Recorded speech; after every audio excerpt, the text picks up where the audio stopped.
Chapter 6 The Other Man That evening Burnett felt it necessary to give his friend a word of warning.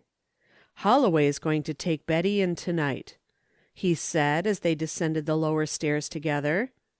"Who's Holloway?" Jack asked. "You can't expect to have her all the time, you know," Burnett continued. "She's really one of the biggest guns here, even if she is one of the family." "Who's Holloway?" "Last night the mater had her all mapped out for General Jiggs, and I had an awful time getting her off his hook and onto yours, and then you drove her all this morning and walked her all the afternoon, and the old lady says she's got to play in Holloway's yard tonight. Just little bit, you know." "Who's Holloway?" Jack demanded. "You know Horace Holloway. We were up at his place once for the night. Don't you remember?" "I remember his place well enough, but he hadn't got in when we came and hadn't got up when we left, so his features aren't as distinctly imprinted on my memory as they might be." "That's so," said Burnett, pushing aside the curtains that concealed the foot of the wee stair. "I'd forgotten. Well, you'll meet him tonight anyhow. He came on the 5:5. Holly's a nice fellow, only he's so darned over full of good advice that he keeps you feeling withersome." Jack laughed. "Did he ever give you any advice?" he asked. "Why?" "I don't recollect your taking it." "I never take anything," said Burnett. "I consider it more blessed to give than to receive, as regards good advice anyhow." "Who will I have for dinner?" Jack asked presently, glancing around to see if there were any silver tissues or distracting curls in sight. "Well," his friend replied rather hesitatingly, "you must expect to balance up for last night, I reckon." "Your cousin, I suppose." Burnett nodded. "She wanted you," he said. "She's taken a fancy to you, and she can afford to marry for love," he added. "I'm thankful that I can, too," the other answered fervently. His friend laughed at the fervor. "You make me think of her teacher," he said. "She sings, and when she was 16 she meant to outrank Patty. She was lots homelier then." "Oh, I say," Jack cried. "I can believe most anything, but—" Burnett laughed and then sobered. "She was," he said solemnly. "She really and truly was. And her mother said to her teacher, there in Dresden, 'She will be the greatest soprano, won't she?' And he said, 'Madame, she has only that one chance, to be the greatest.'" Jack laughed. "But why Lorne?" he asked suddenly. "Why not Burnett, since she is your uncle's child?" "Oh, that's straight enough. There's a hyphen there. My uncle died and my aunt married a title. My aunt's Lady Cheheelywicks, but the family name is Lorne, and you pronounce my aunt's name Chicks." "I'm glad I know," said Jack. "Oh, we're great on titles," said Burnett modestly. "If the Boers hadn't killed Colonel Roscott, Betty would have been a lady too, some day. But as it is," he added thoughtfully, "she's nothing but a widow." "Nothing but!" Jack cried indignantly. "Oh, well," said Burnett, "of course it's great, her being a widow, but then she'd have been great the other way too." "But if he was English and a colonel," Jack said suddenly, "he must have been all of—" "50," interposed Burnett. "Oh, he was, maybe more, but he dyed his hair. It was a splendid match for her. It isn't every girl who can get a—" Their conversation was suddenly cut short by voices, accompanied by a sort of sweet and silky storm of little rustles and the sound of feet, little feet, coming down the great hall. Aunt Mary's nephew felt himself suddenly wondering if any other fellow present had such a tempest within his bosom as he himself was conscious of attempting to regulate unperceived. And then, after all, she wasn't among the influx. Miss Maud was, though, and he had to go up to her and talk to her, and terribly dull, hard labor it was. While he was rolling the Sisyphus stone of conversation uphill for the 6th or 7th time, Jack noticed a gentleman pass by and throw a more than ordinarily interesting glance their way. He was a very well-built, fairly good-sized man of 35 or 40 years, with a handsome, uninteresting face and heavy, sleepy dark eyes. "Who is that?" he asked of his companion, his curiosity supplementing his wish that she would begin to bear her share of the burden of her entertainment. "Don't you know?" she said in surprise. "That's Mr. Holloway. He's just come. Oh, he's so horrid. I think he's just too awfully horrid for any use." "Why?" "Because he does such mean things. I just know Bob must have told you how he treated me. Bob's always telling it. Surely he's told you. It's his favorite story." "No, never," said Jack, his eyes riveted on the staircase. "He never told me. But do tell me. I'll enjoy hearing your side of it." "But I haven't any side. It's just Horace Holloway's meanness. There's nothing funny." "But tell me anyway." "Do you really want to hear?" "Indeed I do."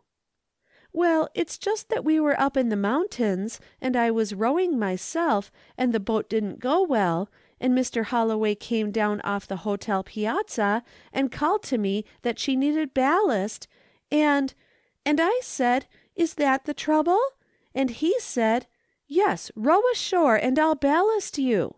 And so, of course, I rowed ashore to get him, and, of course, I supposed he meant himself, and when I was up by the dock, he picked up a great stone and dropped it in, and shoved me off, and called after me, 'She'll go better now.' And everyone laughed." Miss Lorne stopped, breathless. "I never would have believed it of him," Jack exclaimed, turning to see where Holloway kept his sense of humor. But just as his eye fell upon the latter's eyes altered and suddenly became so bright and intent that his observer involuntarily turned his own gaze quickly in the same direction. It was Mrs. Roscott who was approaching, all in cerise with lines of Chantilly lace sweeping about her.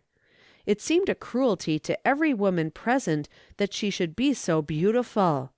Jack wanted to fly and fall at her feet, but he couldn't, of course. He was tied to her hyphenated cousin. But Holloway bent forward and greeted her with all possible empressement, and the man who was so much his junior felt an awful weight of youth upon him as he saw her led out of his sight. "I think dear Betty will marry Mr. Holloway," her cousin chirped blandly, thus settling her fate forever. "He came over in her party, you know, and she's always been fond of him." Jack suddenly recollected how Mrs. Roscott had commented on the terrible tendency to land upon and wondered why he had never noticed before how disagreeable said tendency was. Going to marry Holloway! But then, dear Cousin Betty's such a coquette that no one can ever tell whom she does like. She's very insincere. Jack twisted uneasily. If there was any comfort to be derived from Miss Lorne's last speech, it was certainly of a most chilly sort. Probably going to marry Holloway. Now, I think it's too bad, when there are so many people, sweet girls in the world, that men seem to adore those that flirt like dear Cousin Betty. I don't approve of flirting anyway. I wouldn't flirt for anything. I don't want to break men's hearts." "That's awfully good of you," Jack said, looking eagerly to where Holloway and Mrs. Roscott stood together. "Oh, no, it isn't," said Miss Lorne. "I don't take any credit for it. I was born so. Dear Betty was a regular flirt when she was ever so small, but I never was. I'm sincere, and I can't take any credit for it. I was born so."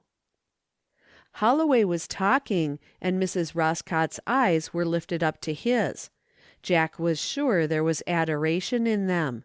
He knew Holloway was in love with her. How could he be a man and help it? Oh, it was damnable, unbearable. He stood up suddenly. He couldn't help it. He was crazed, maddened, choked, stifled. The fates must intervene and rescue his reason, or else— There was a blessed sound, the announcing of dinner.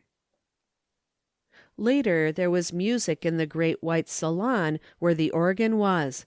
Maud Lawrence sang, and the man with the monocle accompanied her on the organ. Mrs. Roscott sat on a divan between Holloway and General Jiggs. Jack was left out in the cold. Surely in love with Holloway.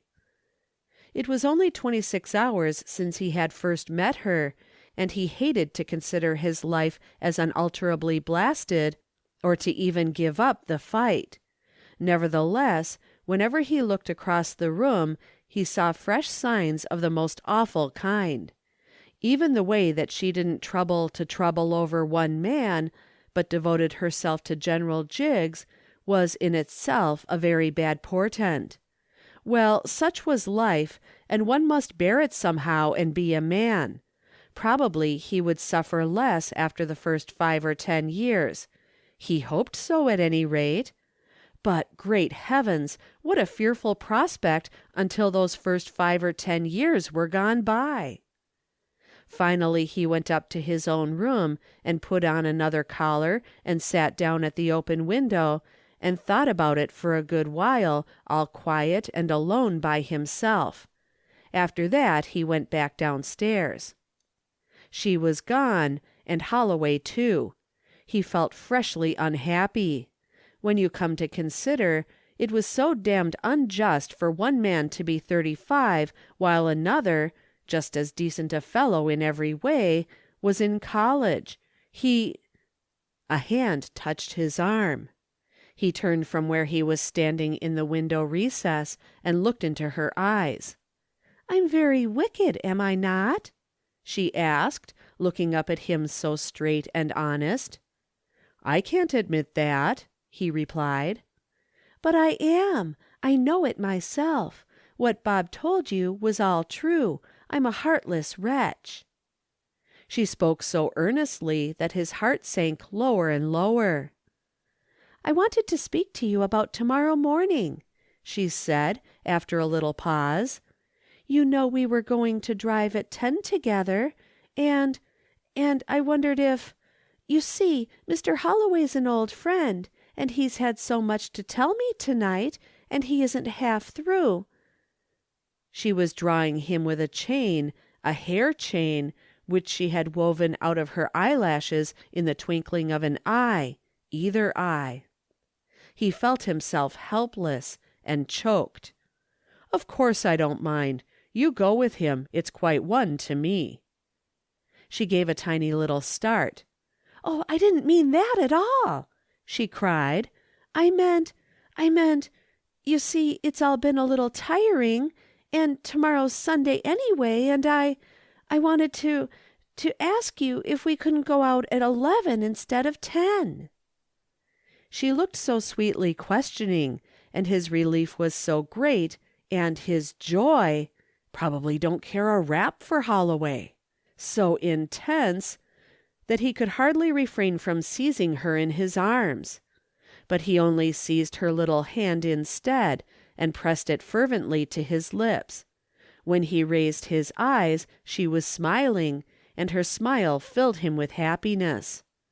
"You're such a boy," she said softly, and turned and left him there in the window recess alone again. But this time he didn't care. End of chapter 6.